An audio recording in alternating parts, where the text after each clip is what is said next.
Unsure of your dream? Study abroad destination? Clear your doubts. Videsh Consult. Call 9676502888.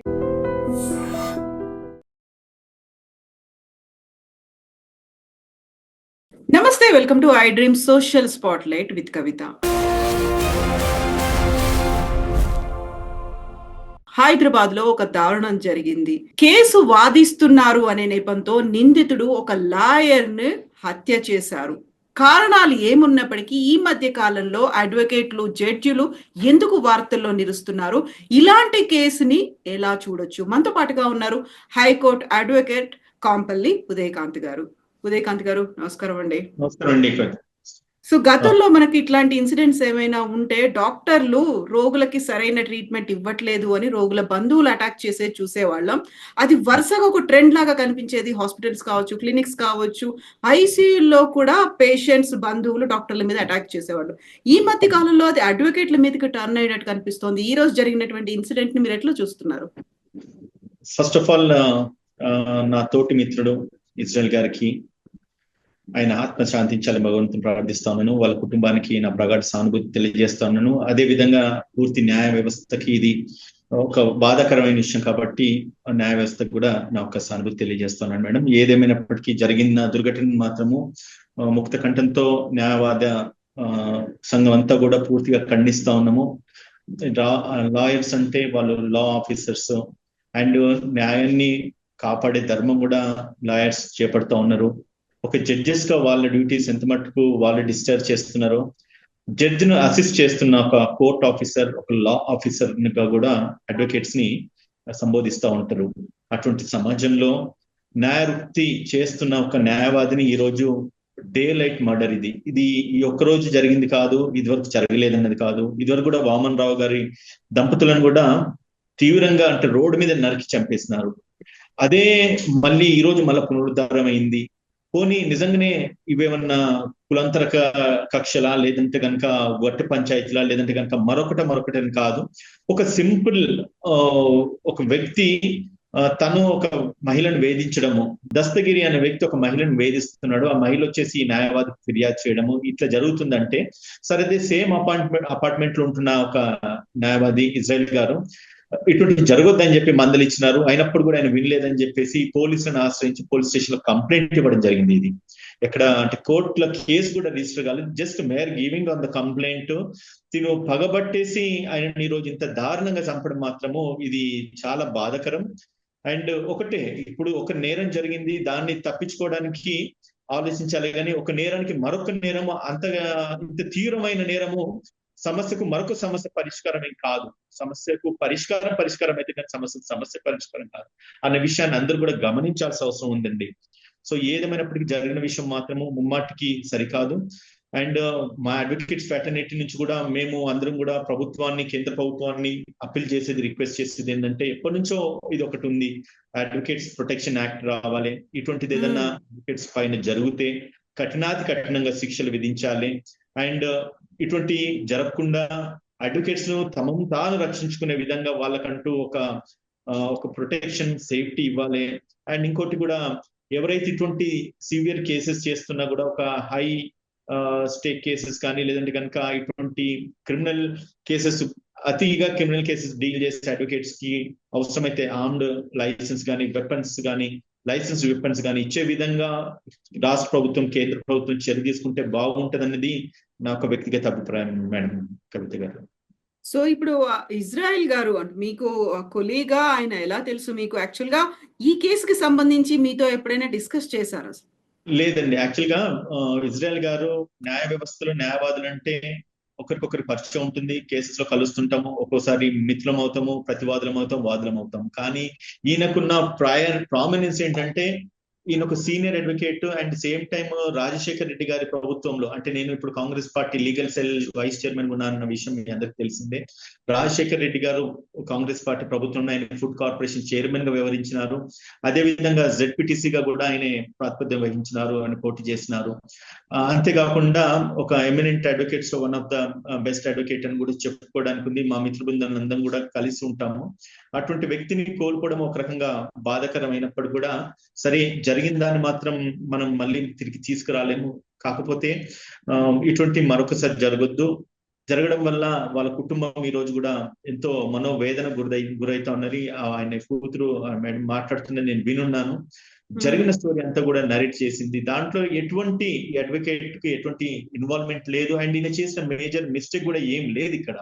Just జరిగిన incident మందలించేసి ఇది జరగొద్దు అంటే, ఒక మహిళను వేధించడం తప్పు, లేదంటే కనుక ఇటువంటి దుశ్చర్యలు పాల్పడద్దు అనేసి అన్నందుకు ఏదైనా ఉంటే నువ్వు నన్ను చెప్పదెబ్బగొట్టాను, నువ్వు సరి చేసుకోవాల్సింది, కానీ ఇంత పోలీస్ స్టేషన్కి వెళ్లాల్సిన పరిస్థితి ఎందుకు తీసుకొచ్చిందని చెప్పేసి 4 రోజుల నుంచి ఆయన ఇంటి దగ్గర కాపు కాసేసి, ఎప్పుడైతే ఈ రోజు మార్నింగ్ తను వాకింగ్కి వెళ్తున్నప్పుడు లేకపోతే వస్తున్నప్పుడు పూర్తి వివరాలు బయటికి రాలేదు. ఆ మార్నింగ్ వెళ్తున్న సమయంలో ఆయన కాపు కాసి 4 రోజుల నుంచి కాపు కాసి ఈ రోజు అతి దారుణంగా నరికేసి చంపడం మాత్రం చాలా బాధాకరం మేడం. అది ఒక మహిళ బాధితురాలి పక్షాన్ని నిలబడడం, జరిగింది తప్పు అని మందలించడం, ఆ కేసుని కంప్లైంట్ చేయడం, వాదించడానికి కూడా రెడీ అవడం, ఇదే కదా ఇజ్రాయెల్ గారు చేసినటువంటి తప్పు. ఇది అంత దూరం కూడా వెళ్ళలేదు. ఆయన చేసిన ఒక మంచి పనికి సరే ఏదన్నా ఉంటే పోలీస్ స్టేషన్ పిలిచి మందలిస్తే సరిపోతుందన్న ఒక ఉద్దేశంతో, ఎట్లా చెప్తే వింటలేడు కదా అని చెప్పేసి పోలీస్ స్టేషన్ లో జస్ట్ కంప్లైంట్ కూడా ఇవ్వడం జరిగింది. ఆయన మీద ఎటువంటి ఎఫ్ఐఆర్ కూడా రిజిస్టర్ అయినట్టుగా ఇన్ఫర్మేషన్ ఏం బయటికి రాలేదు. అంటే ఒక మానవత దృక్పథంతో ఒక అడ్వకేట్ చేసే ఒక చిన్న ప్రయత్నం, ఒక మంచి ప్రయత్నం, ఆ వ్యక్తిని సరి చేయాలి, మరొక కుటుంబము అన్యాయం అయిపోవద్దు, భార్య భర్తల మధ్యలో ఎటువంటి మనస్పర్ధాలు రావద్దు. ఈయన ఒక ఎలక్ట్రీషియన్ గా అయి ఉండి తను ఎలక్ట్రికల్ వర్క్ చేస్తూ తన డ్యూటీస్ తను సక్రమంగా నిర్వర్తించుకుంటే సరిపోతుంది. అంతేగాని ఇటువంటి పర్సనల్ లైఫ్ లో, ఫ్యామిలీస్ లైఫ్ లో ఇటువంటి ఇంటర్ఫియర్ కావడము, ఇన్వాల్వ్ కావడము అది ఒక కుటుంబాన్ని కూడా బ్రేక్ చేస్తుంది. కాబట్టి సో ఇటువంటి ప్రాక్టీసెస్ సరికాదని చెప్పేసి ఆయన చెప్పడం, ఆయన మందలించడం మాత్రం ఆయన చేసిన తప్పు మేడం ఇక్కడ. సో దానికి ఇంత దారుణమైన పరిణామాలు అంటే పరిస్థితిని తను ఎదుర్కోవాల్సి వస్తుందని చెప్పి ఎవరు ఊహించారు. ఎందుకంటే ఒక అడ్వకేట్స్ గా మేము ఎన్నో క్రిమినల్ కేసెస్ చేస్తుంటాము, సివిల్ డిస్ప్యూట్స్ కొన్న వందల కోట్ల రూపాయల పంచాయతీలు కూడా చేస్తున్నాం, కానీ ఇటువంటి దుస్థితి ఎప్పుడు కూడా అడ్వకేట్స్ కు ఎదురు కాలేదు.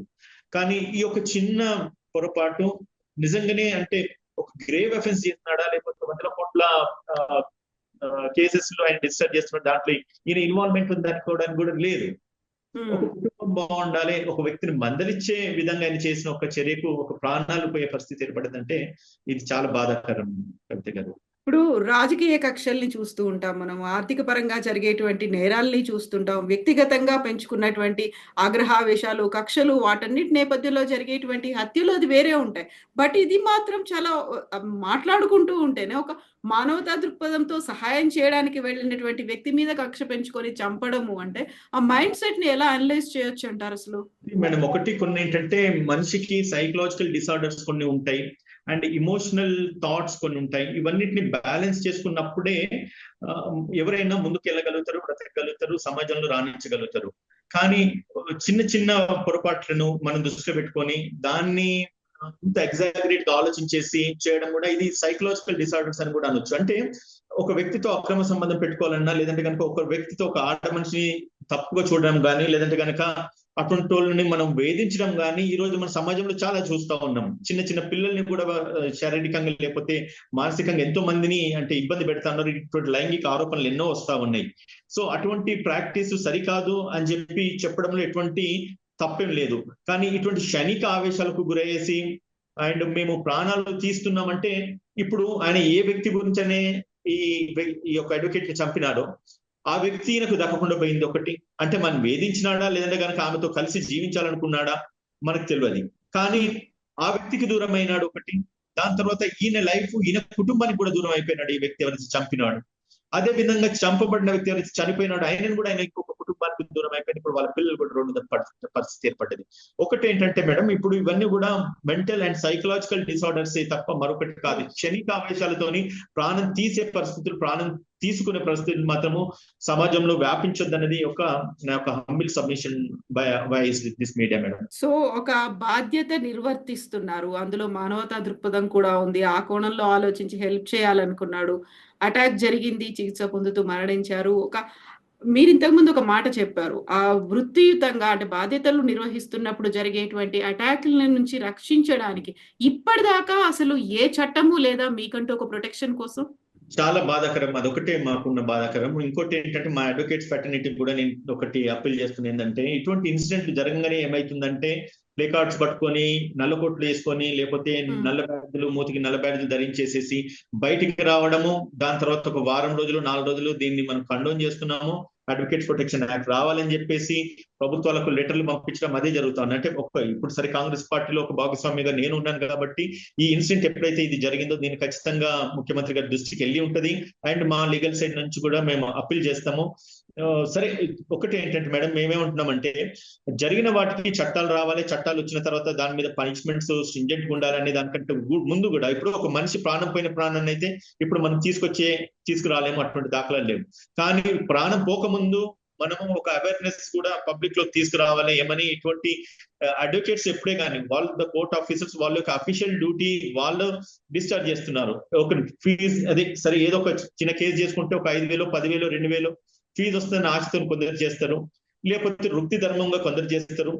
అడ్వకేట్ ప్రొఫెషనల్ వాళ్ళ యొక్క అంటే లైవ్లీహుడ్ అంటే వాళ్ళ జీవనోపాధి గడపడానికి అడ్వకేసీ చేస్తారు, ప్రాక్టీస్ చేస్తారు. అండ్ ఇంకొకటి కూడా ముఖ్యంగా గమనించాలి, లాయర్ల దగ్గరికి అడ్వకేట్స్ దగ్గరికి వచ్చేది కేవలం నేరస్తులే వస్తారు, లేదంటే బాధితులు వస్తారు.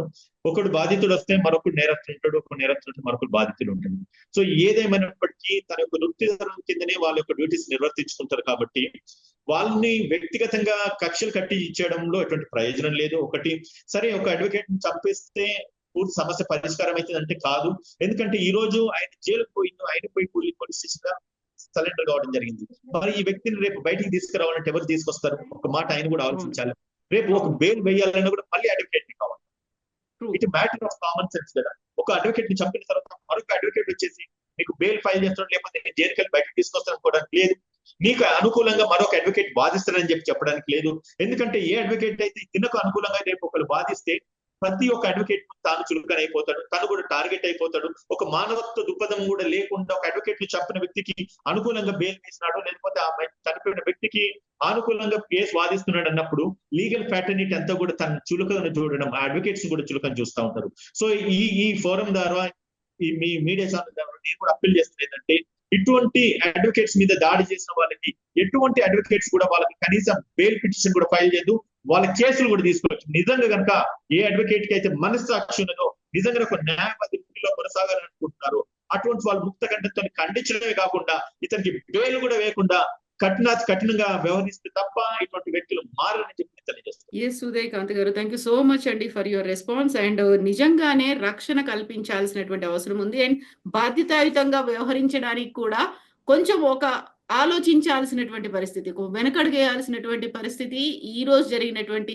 సిచ్యువేషన్ తో వచ్చింది. మీరు చెప్పినట్టుగా ఒక ప్రొటెక్షన్ ఉండాలి, ఎట్ ద సేమ్ టైం ఆలోచనలో కూడా మార్పు రావాల్సిన అవసరం ఉందండి. Thank you so much. Thank you so much. Thank you.